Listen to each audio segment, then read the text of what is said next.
Bien avant l'apparition de la Réunion, les tortues marines sillonnaient déjà l'océan Indien.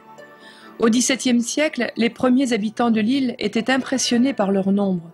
Ce n'est plus le cas aujourd'hui, même si parfois quelques rares spécimens croissent encore au large.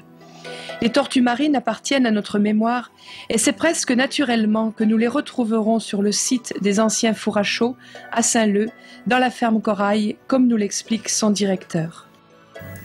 Donc la ferme Corail a démarré en 1977 avec des objectifs relativement ambitieux puisqu'à l'époque la Réunion comptait exporter les produits provenant des tortues de mer puisque l'espèce à l'époque n'était pas encore classée parmi les espèces menacées. Par la suite, la réglementation a beaucoup évolué et les mesures de protection des tortues marines n'ont pas pris en compte la possibilité de maintenir des élevages pour se substituer aux produits sauvages. Donc la ferme Corail a dû à terme arrêter cette activité d'élevage qui aura malgré tout été maintenue pendant une vingtaine d'années sur l'île de la Réunion. Donc le maintien de cet élevage à la Réunion aura permis à la fois de développer des savoir-faire importants sur les tortues marines, que ce soit sur le maintien de ces tortues en captivité, de développer les connaissances scientifiques sur la biologie des tortues marines, qui à l'époque étaient relativement peu développées, et de développer des savoir-faire artisanaux sur l'utilisation de l'écaille de tortues notamment. Le projet initial intégrait déjà la protection de l'espèce à l'activité économique. D'ailleurs, les jeunes spécimens prélevés de jour sur les îles éparses étaient naturellement voués à la mort.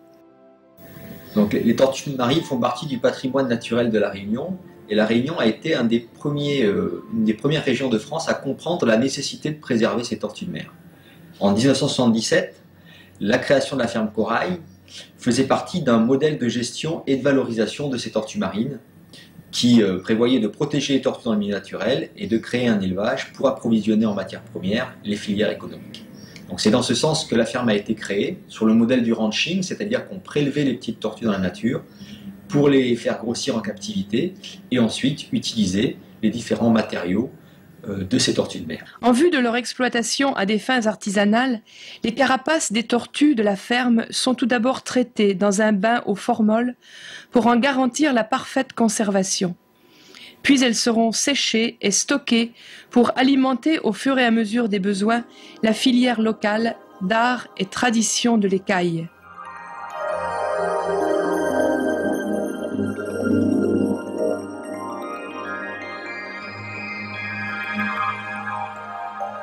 Mais pour obtenir les magnifiques bijoux ciselés qui ont fait la réputation de nos artisans,